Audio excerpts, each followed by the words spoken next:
Ruangan itu terasa dingin, bukan karena suhu, melainkan karena kepergiannya yang menyisakan kekosongan yang membekukan. Namanya Arya. Dan kini, ia hanyalah ingatan. Sebuah babak yang telah selesai, tanpa ada epilog yang manis. Kami berpisah, bukan karena pertengkaran besar, melainkan karena kesadaran pahit bahwa jalan yang kami tempuh sudah tidak lagi sejajar. Aku duduk di tepi jendela, memandang langit yang kelabu, merasa seperti seorang pelaut yang kehilangan kompas di tengah samudera luas. Siapa Kirana? Tanpanya. Pertanyaan itu berulang kali memantul di dinding benakku.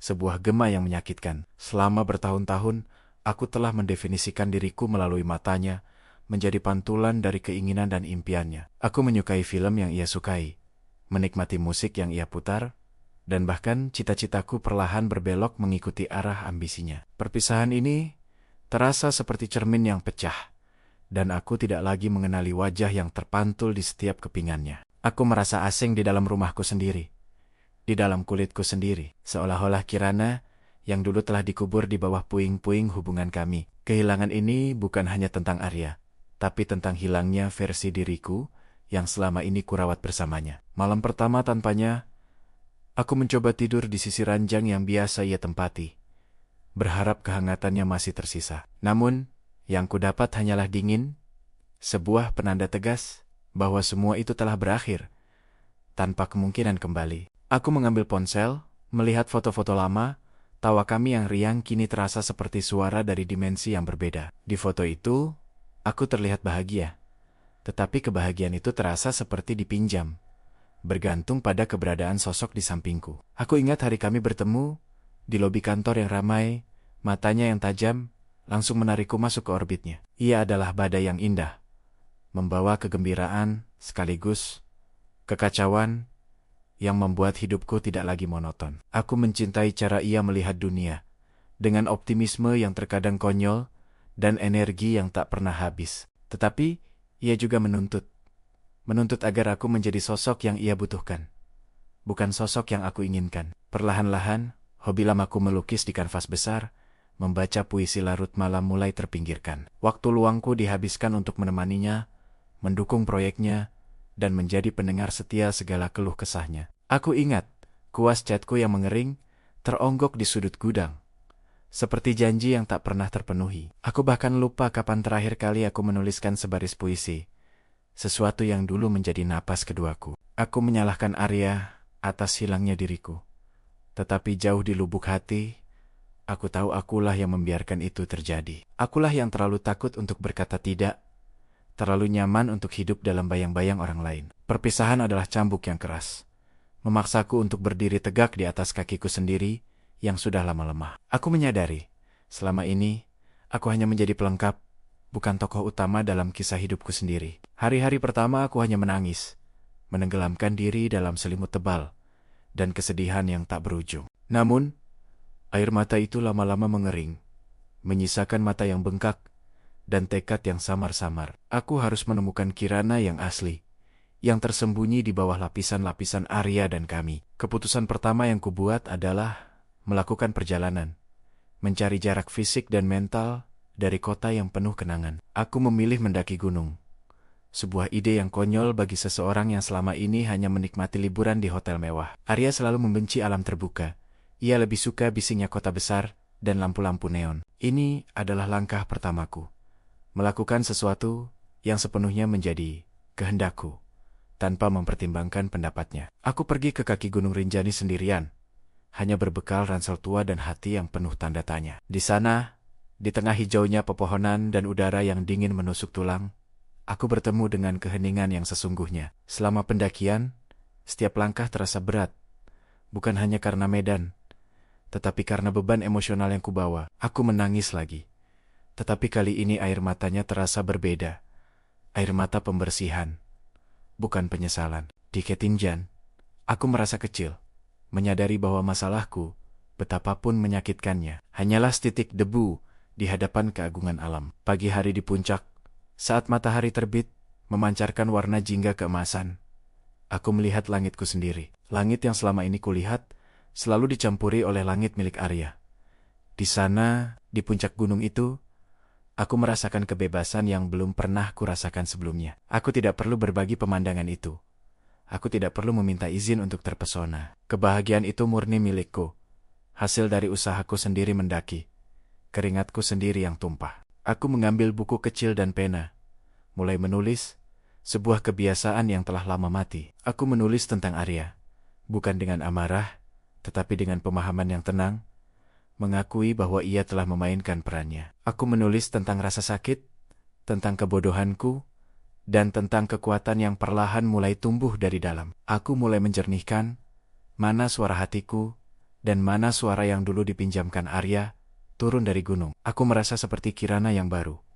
Meskipun masih rapuh, tetapi setidaknya aku telah kembali ke dasar. Aku menyadari bahwa jalan yang harus kutempuh selanjutnya harus kubangun sendiri, tanpa peta yang dibuat oleh orang lain. Setibanya di rumah, aku membersihkan gudang, mengeluarkan kanvas dan kuas cat yang berdebu. Aku menatap kanvas putih itu, takut dan gugup.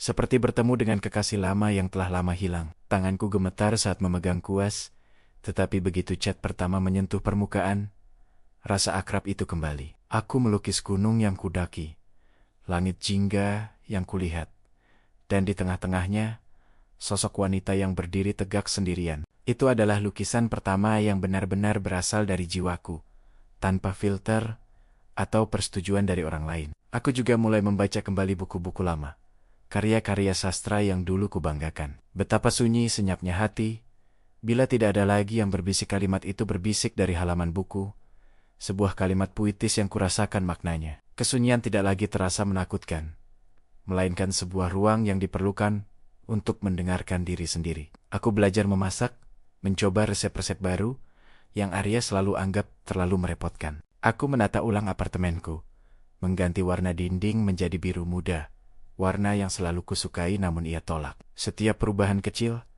adalah deklarasi kemerdekaan, sebuah pengakuan bahwa ini adalah tempatku, langitku. Aku mulai bergabung dengan kelas menulis kreatif, menemukan komunitas yang menghargai kata-kata dan kejujuran. Di sana, aku menceritakan kisahku, tidak sebagai korban, tetapi sebagai seorang petualang yang tersesat dan berhasil menemukan jalan pulang. Aku bertemu dengan banyak perempuan yang memiliki kisah serupa, yang juga kehilangan diri mereka dalam definisi orang lain.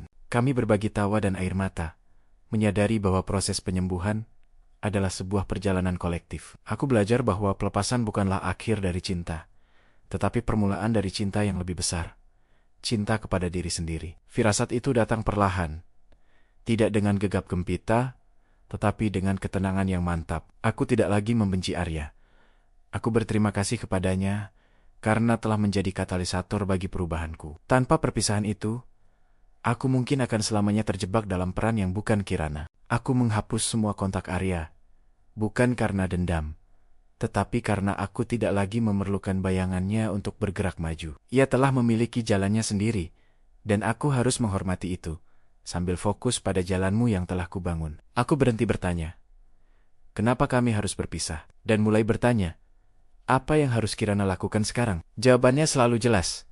Lakukan apa yang membuat jiwamu hidup. Aku mulai merencanakan pameran kecil untuk lukisanku, menggabungkan seni rupa dengan puisi-puisi yang kutulis. Aku tidak lagi takut gagal, karena kegagalan adalah bagian dari proses mengenali batasan dan kemampuan diri. Aku menemukan kembali teman-teman lama yang sempat hilang.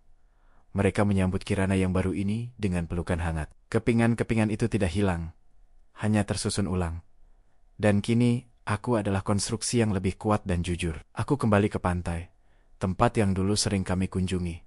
Tetapi kali ini aku tidak mencari kenangan. Aku mencari suara ombak yang tulus, yang selalu kembali tanpa perlu persetujuan siapapun. Aku menyadari, perpisahan bukanlah akhir dari dunia, melainkan pembukaan dari sebuah halaman baru yang cerah. Langit yang kulihat hari ini adalah langit yang murni milikku, tanpa awan yang ditarik oleh tangan orang lain. Aku tidak lagi terburu-buru mencari pengganti, karena aku tahu bahwa aku harus utuh dulu sebelum berbagi. Keutuhan itu ternyata lebih indah daripada hubungan yang tergantung pada satu sama lain. Aku belajar memeluk kesendirian, menjadikannya sahabat karib, tempat untuk bercerita dan merenung. Kesendirian adalah taman tempat bunga.